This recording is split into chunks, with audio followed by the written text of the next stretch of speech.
Hello everyone. आज हम बात कर रहे हैं सुजलोन एनर्जी के ऊपर। इस शेयर का एनालिसिस करेंगे आज हम। इसके न्यूज़ देखिए इसके बारे में, और फंडामेंटल्स देखिए शेयर के बारे में। देखते हैं इसकी फंडामेंटल्स क्या बोल रहे हैं, इसका एनालिसिस करेंगे। टेक्निकल तो कर नहीं सकते अकॉर्डिंग टू सेबी गाइडलाइंस। और कंपनी की बात करें, देखो डेटे के ऊपर सुजलोन के मार्केट कैप की बात करें तो 67,029 की है। ठीक है। और डेट की बात करें तो 277 करोड़ का है। इतनी बड़ी मार्केट कैप के सामने डेट कुछ भी नहीं है, नेगलिजिबल है। तो आराम से कंपनी डेट फ्री हो सकती है। ऑलमोस्ट है भी है। हाई टच किया था 86 का, लो टच किया 35 का। करंट प्राइस है 49। क्या हम ये सही प्राइस पे आ गया? चेक करते हैं। देखो इंडस्ट्री पी चल रहा है 46 का, और स्टॉक का पी चल रहा है 57 का। अगर इंडस्ट्री पी के साथ कंपेयर करो तो अब भी बहुत महंगा है स्टॉक का प्राइस, अब भी एक्सपेंसिव। बुक वैल्यू के हिसाब से देखें तो कहाँ तेज है भी और कहाँ जा सकते, आप खुद ही कंपेयर कर सकते हो।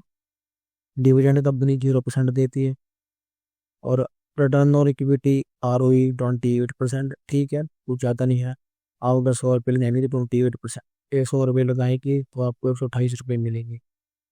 प्रमोटर होल्डिंग की बात करें, ये थोड़ा सा रिस्क का फैक्टर है, 13% है। और पब्लिक के पास 54% है।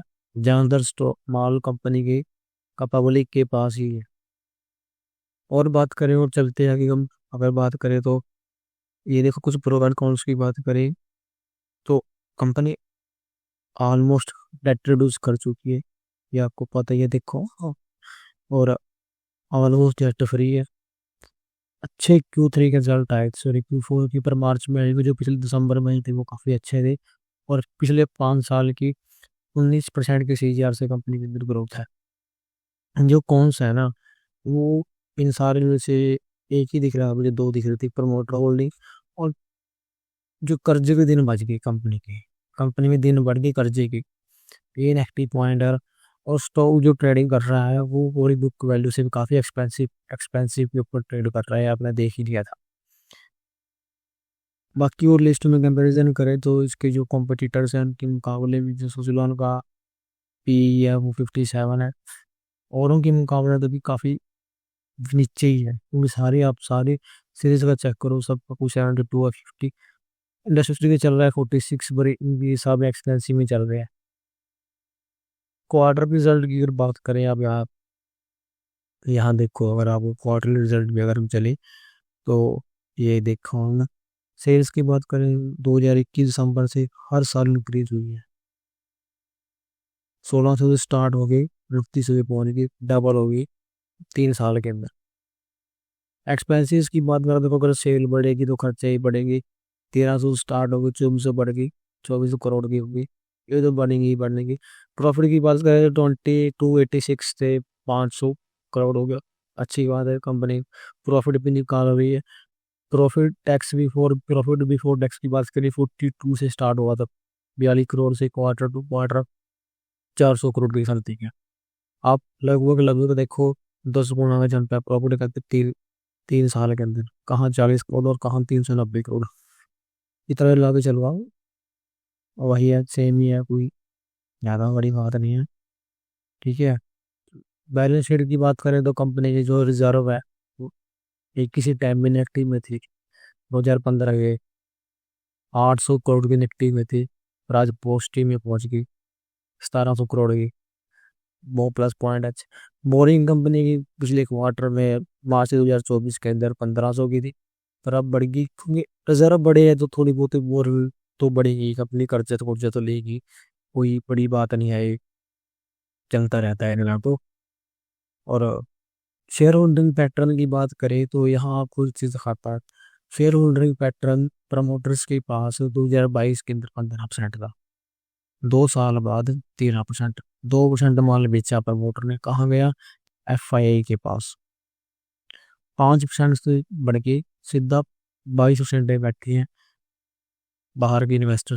FII DI की बात करें तो DI 13% से 9% पे हुई, ये इन्होंने माल फ्रीज किया था। FII ने बढ़ाया है माल, 5 से 22 पे हो गई। पब्लिक का 65 था, 54 आ गया, 10% का डाउन है पब्लिक के स्टॉक के अंदर। एक महीने की है, सॉरी एक दिन के अंदर सुजलोन के अंदर 4% की गिरावट आई थी, 28 तारीख को, 28 फरवरी को। एक हफ्ते के अंदर 8% डबल अप, एक महीने के अंदर 12%, 6 महीने के अंदर स्टॉक 13% नीचे आ गया। फंडामेंटल कंपनी का देख लिया आपने कैसे थे, अब ये देखो क्या रीजन है कंपनी की डाउन ट्रेंड का, क्या वजह है देखते हैं। ये है कंपनी का फ्यूचर प्लान। कंपनी ग्रोथ को तभी पता चलता है कंपनी के फ्यूचर प्लान क्या है, कैसे काम कर रही, अब कैसे काम कर रही है, फ्यूचर को रिगार्डिंग फ्यूचर को लेके क्या काम करने का नजरिया है कंपनी का। 2024 के हिसाब से कंपनी प्रोड्यूस कर रही है 462 गीगावाट एनर्जी, जिसमें 53% फोसल फ्यूल है, 11% हाइड्रो है, 21% सोलर है, 11% विंड है और 4% अदर सोर्सेज है। पर 2030 तक कंपनी का टारगेट है 777 गीगावाट एनर्जी प्रोड्यूस करना। सोलर से प्रोड्यूस करनी है 38%, जो भी सिर्फ 21% है। हाइड्रो से 10% है, विंड से 13, अदर से सेम ही है 4 है। इंटरेस्टिंग वर्ड यहाँ है, फोसल जहाँ 53 है तो 2030 तक 5 साल बाद 35 कर देना, रेसिप्रोकल कर दिया, 53 का 35 कर दिया। ये 2030 का कंपनी का टारगेट है सुसलोन का। 47 के 2047 का टारगेट है कंपनी के 2100 गीगावाट एनर्जी प्रोड्यूस करना। सोलर से 57%, विंड से 19% और अदर से 24%। तो जानदार कंपनी अपना फोकस रखेगी सोलर की, इसको कंपनी लेकर चल रही है अपने टारगेट के अंदर, डार के अंदर। ये इसके कंपनी के प्लान लेके इसको फ्यूचर को लेके आगे बात करते हैं, आगे चलते हैं। अब कोई सेक्टर है किसी के अंदर डिमांड हो रही है तो उसके अंदर गवर्नमेंट के भी कुछ प्लान होने चाहिए ना। 2025 तक जो अब गवर्नमेंट इंडिया की जो इकोनॉमी है 2 ट्रिलियन डॉलर की है, 2030 तक 5 ट्रिलियन डॉलर इकोनॉमी होने की संभावना है, प्रिडिक्शन है। तो ये अपने आप तो होगी नहीं है, तो उसके अंदर हम डेटा सेंटर बना रही है, इलेक्ट्रिक व्हीकल बना रही है। तो इन दोनों के अंदर सबसे ज़्यादा किस चीज़ की जरूरत है, एनर्जी की। एनर्जी बिना हम चलेंगे ही नहीं है। और एनर्जी अब कोयले तो बनाएगी रही, तो 21वीं सदी में जहाँ लोग सोलर की तरफ शिफ्ट हो रहे हैं, तो जो एनर्जी का तो ग्रोथ दिख ही रही है आपको। हिस्टोरिकल डेटा की बात करें तो 5% सीजर के साथ से एनर्जी की डिमांड थी, पर फाइनेंशियल ईयर 2024 से 30 तक बात कर रहे हैं कि 7% ग्रोथ के हिसाब से बढ़ेगा ये सेक्टर। और 2031-32 तक इंडिया का एम है 122 गीगावाट एनर्जी प्रोड्यूस करना सिर्फ विंड से। और 2030 तक इंडस्ट्रियल एंड कमर्शियल डिमांड है सेक्टर की 78 गीगावाट एनर्जी प्रोड्यूस करने की। ये है गवर्नमेंट की पॉलिसीज और इनिशिएटिव इस सेक्टर के रिगार्डिंग। सुजलोन की बात करें तो 20 गीगावाट एनर्जी कंपनी प्रोड्यूस करती है ग्लोबली विंड से, और इंडिया के अंदर 31% शेयर है। पूरे वर्ल्ड के अंदर कंपनी के पास 7800 एम्प्लॉइज हैं। और R&D पोर्टफोलियो अपने देश ही लिया है कि अब विंड से भी एनर्जी प्रोड्यूस हो रही है, सोल से भी हो रही है, सॉरी फ्यूल से भी हो रही है, मोटर से भी हो रही है।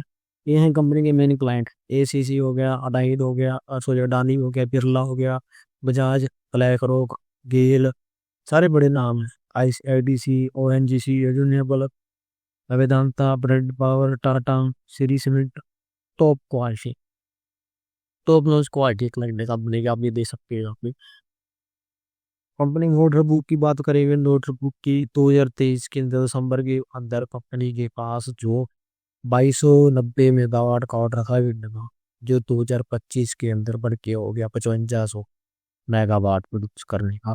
देख रहे हैं अब 241% लेवल का जंप है ऑर्डर बुक के अंदर विंड की। यहाँ से अब चेक करो कंपनी की ऑर्डर के अंदर जंप। 2 दिन के अंदर आपको पता है सुजलोन का शेयर 9% गिर गया था। क्या रीजन है इसके, इसकी देखते हैं।